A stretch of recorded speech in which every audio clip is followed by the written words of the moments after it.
Hello दोस्तों, तो आप लोग कैसे हैं? मैं उम्मीद करता हूँ कि आप लोग ठीक ही होंगे।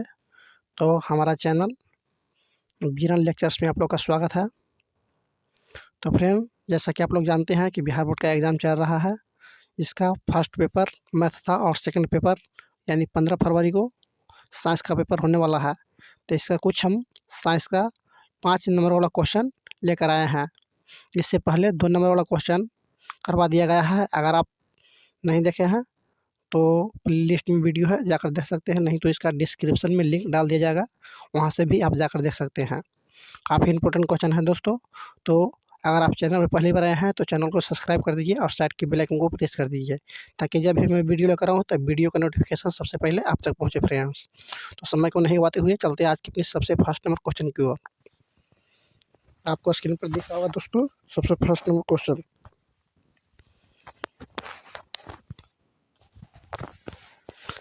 सबसे फर्स्ट नंबर क्वेश्चन आपको स्क्रीन पर दिख रहा होगा, क्या है? प्रकाश का वर्ण विक्षेपण क्या है? इंद्रधनुष की व्याख्या करें। श्वेत प्रकाश या सूर्य का प्रकाश जब किसी प्रिज्म से गुजरता है तो वह अपने विभिन्न अवयवों में विभक्त हो जाती है। विभक्त होने की इस घटना को प्रकाश का वर्ण विक्षेपण कहते हैं। इंद्रधनुष यह एक प्रकार का प्राकृतिक स्पेक्ट्रम है जो वर्षा के बाद सूर्य के विपरीत दिशा में दिखाई देती है। इससे परिपेक्ष अपवर्त्य पूर्ण आंतरिक परावर्तन वर्ण विक्षेपण जैसी घटनाएं होती है। इंद्रधनुष दो प्रकार के होते हैं। इंद्रधनुष कितने प्रकार के होते हैं फ्रेंड्स? दो प्रकार के। प्राथमिक इंद्रधनुष, द्वितीयक इंद्रधनुष। प्राथमिक इंद्रधनुष, इस इंद्रधनुष में बाहरी किनारों पर लाल और अंदर वाले बैंगनी होते हैं। द्वितीयक इंद्रधनुष क्या है फ्रेंड? इसका देखते हैं। इस इंद्रधनुष में बाहरी किनारे पर बैंगनी और अंदर वाले लाल होते हैं। अगली क्वेश्चन को चलते हैं फ्रेंड्स। श्रेणी क्रम संयोजन क्या है? प्रतिरोध की ऐसी व्यवस्था जिसमें पहला प्रतिरोध का अंतिम छोर दूसरा प्रतिरोध के प्रथम छोर से जुड़ा हो और दूसरा प्रतिरोध का अंतिम छोर तीसरे प्रतिरोध के प्रथम छोर से जुड़ा हो, तो इस समूहन को श्रेणी क्रम समूहन कहते हैं। जैसा कि आप लोग देखते हैं कि ये प्रतिरोध है, फर्स्ट प्रतिरोध, सेकंड प्रतिरोध और ये थ्री प्रतिरोध है। इसका प्रथम छोर यानी इसका द्वितीय छोर है जो दूसरा प्रतिरोध के प्रथम छोर से जुड़ा हुआ है, और इसका प्रथम छोर है यानी तीसरा प्रतिरोध का प्रथम छोर द्वितीय छोर का प्रथम छोर से जुड़ा हुआ है, यानी द्वितीय छोर का दूसरे छोर से। इस प्रकार इस श्रेणी क्रम समूहन या श्रेणी क्रम संयोजन है। समतुल्य प्रतिरोध के व्यंजक प्राप्त कीजिए। समतुल्य प्रतिरोध के लिए व्यंजक, माना कि R1 R2 R3 तीन प्रतिरोध श्रेणी क्रम संयोजन में जुड़े हैं तो इन सभी प्रतिरोधों में एक समान विद्युत धारा I प्रवाहित हो रही है। इस बिंदु का विभव क्रमशः V1 V2 V3 है। अब ओम के नियम से हम लोग जानते हैं V बराबर IR।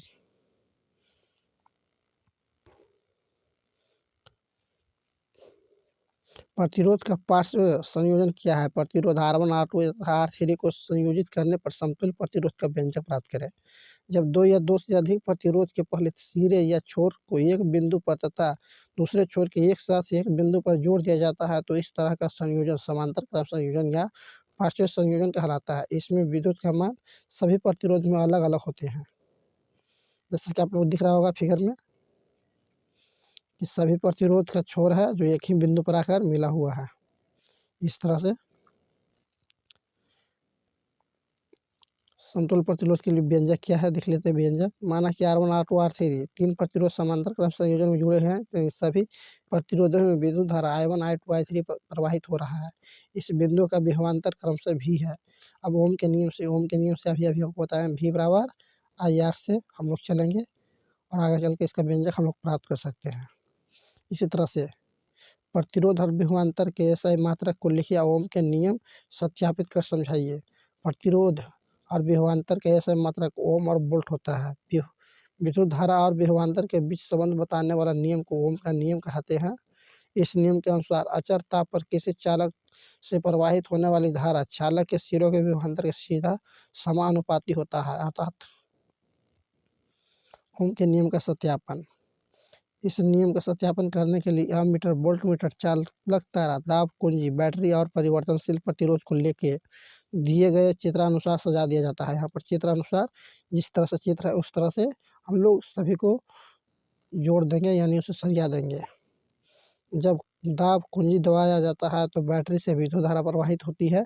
विद्युत धारा का मान एमीटर से जबकि विभवांतर का मान वोल्टमीटर से मापा जाता है। जबकि परिवर्तनशील प्रतिरोध को स्लाइड पर आगे पीछे खिसकाया जाता है तो अलग-अलग स्थितियों में धारा और विभवांतर का मान अलग-अलग प्राप्त होता है। जैसे ग्राफ पेपर पर दर्शाने पर सरल रेखा प्राप्त होती है जो कि ओम के नियम से सत्यापन करता है। निम्न का कारण बतावें। हजामती दर्पण में अवतल दर्पण का ही उपयोग क्यों किया जाता है? अवतल दर्पण का उपयोग सोलर कुकर में क्यों किया जाता है? उत्तल दर्पण का उपयोग साइड मिरर में क्यों किया जाता है? तो हम लोग जानते हैं, जैसा कि हम लोग जानते हैं कि हजामती दर्पण में अवतल दर्पण का उपयोग क्यों किया जाता है। जब अवतल दर्पण में वस्तु को फोकस और ध्रुव के बीच रखा जाता है तो इसका प्रतिबिंब दर्पण के पीछे बड़ा, सीधा और काल्पनिक बनता है और मुख्य रूप से बड़ा प्रतिबिंब बनने के कारण ही हजामती दर्पण का रूप में अवतल दर्पण का उपयोग करते हैं। अवतल दर्पण का उपयोग सोलर कुकर में क्यों किया जाता है? जब प्रकाश की किरण को प्रधान अक्ष के समानांतर भेजा जाता है तो परावर्तन के बाद फोकस पर जमा हो जाती है। इसी गुण के कारण ही अवतल दर्पण का उपयोग सोलर कुकर में किया जाता है। नेक्स्ट क्वेश्चन है, उत्तल दर्पण का उपयोग साइड मिरर के रूप में क्यों किया जाता है? उत्तल दर्पण में बना प्रतिबिंब सीधा, छोटा तथा और उत्तल दर्पण का दृष्टि क्षेत्र से बहुत व्यापक होता है, इसीलिए उत्तल दर्पण का उपयोग साइड मिरर के रूप में किया जाता है। अगला क्वेश्चन आपको दिख रहा है स्क्रीन पर, निकट दृष्टि दोष किसे कहते हैं? इसके क्या कारण है? इसके संशोधन की विधि से को सचित्र देखें। वैसा दृष्टि दोष जिसमें निकट की वस्तु स्पष्ट दिखाई देती है लेकिन दूर की वस्तु स्पष्ट दिखाई नहीं देती है, निकट दृष्टि दोष कहलाती है। कारण, नेत्र लेंस और रेटिना के बीच का दूरी बढ़ जाना या नेत्र गोलक का लंबा हो जाना, नेत्र लेंस का मोटा हो जाना।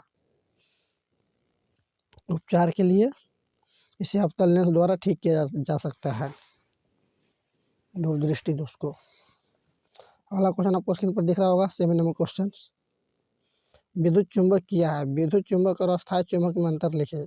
जब परिनलिका के अंदर में नरम लोहे के छड़ को रखकर विद्युत धारा प्रवाहित कराते हैं तो वह चुंबक के जैसा कार्य करता है। इसी प्रकार से चुंबक को ही विद्युत चुम्बकीय कहा जाता है। यह अस्थायी चुंबक होता है लेकिन आकर्षण गुण बहुत ज़्यादा होता है। जब नरम लोहे के छड़ के जगह पर इस्पात का प्रयोग किया जाता है तो अस्थायी चुंबक होता है। विद्युत चुंबक और अस्थायी चुंबक। विद्युत चुंबक या अस्थायी चुंबक होते हैं या अस्थायी चुंबक होते हैं। इसकी शक्ति ज़्यादा होती है, इसकी शक्ति कम होती है, इसका शक्ति घेरों की संख्या पर निर्भर करती है, इसका शक्ति निश्चित होती है। विद्युत मोटर क्या है? विद्युत मोटर क्या है? इसका नामांकित आरेख खींचिए, इसका सिद्धांत तथा कार्यविधि स्पष्ट कीजिए। यह एक ऐसी युक्ति है जो विद्युत ऊर्जा को यांत्रिक ऊर्जा में बदलती है। विद्युत मोटर में एक नाल चुंबक होता है जिसे क्षेत्र चुंबक कहते हैं। चुंबक के ध्रुव खंड के बीच नरम लोहा की प्लेट पर तांबे का तार लपटा हुआ रहता है जिसे आर्मेचर कहते हैं। आर्मेचर का अंतिम छोर पित्तल के वलय खंड से जुड़ा होता है जिसे कार्बन का ब्रश स्पर्श कहते हैं। जैसा कि नीचे के चित्र में दिखाया गया है क्रियाकलाप, यहाँ पर आपको चित्र में दिखाया गया है। जब आर्मेचर से विद्युत धारा प्रवाहित कराई जाती है तो आर्मेचर की दो भुजाएं अब कब चुंबकीय क्षेत्र के लंबवत होती है। इसी आर्मेचर पर फ्लेमिंग के बामा-हस्त नियम के अनुसार बल लगता है जिसके कारण आर्मेचर घूमता है। यह लगातार एक ही दिशा से घूमना है जिसके कारण इस विधि को मोटर कहा जाता है। दृष्टि दोष क्या है? ये कितने प्रकार के होते हैं? किसी एक दृष्टि दोष के निवारण का सचेत वर्णन करें। समान मानव नेत्र जब अपनी समंजन क्षमता को खो देता है तो उसे निकट दृष्टि दोष दूर बिंदु प्रभावित हो जाती है। इसी स्थिति से नेत्र दृष्टि दोष कहते हैं। यह मुख्यतः 4 प्रकार के होते हैं: निकट दृष्टि दोष, दूर दृष्टि दोष, जरा दृष्टि दोष, अबिंदुकता दृष्टि दोष। निकट दृष्टि दोष वैसा दृष्टि दोष जिसमें निकट की वस्तु स्पष्ट दिखाई देती है लेकिन दूर की वस्तु स्पष्ट दिखाई नहीं देती है, निकट दृष्टि दोष कहलाती है। कारण, नेत्र लेंस और रेटिना के बीच की दूरी बढ़ जाना या नेत्र गोलक का लंबा हो जाना। नेत्र लेंस मोटा हो जाना। उपचार है, इसे अवतल लेंस द्वारा ठीक किया जा सकता है।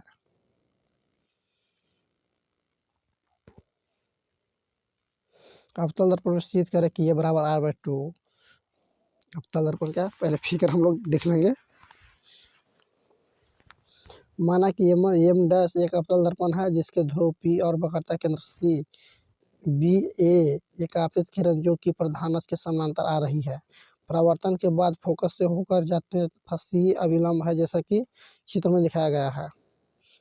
प्रमाण है ओम के नियम से, प्रवर्तन के नियम से, सॉरी फ्रेंड, प्रवर्तन के नियम से कोण 1 बराबर कोण 2 और इसी तरह से कोण 1 बराबर कोण 3 एकांतर कौन सा होता है समीकरण, इसे समीकरण फर्स्ट, इसे समीकरण सेकंड मान लिया जाता है।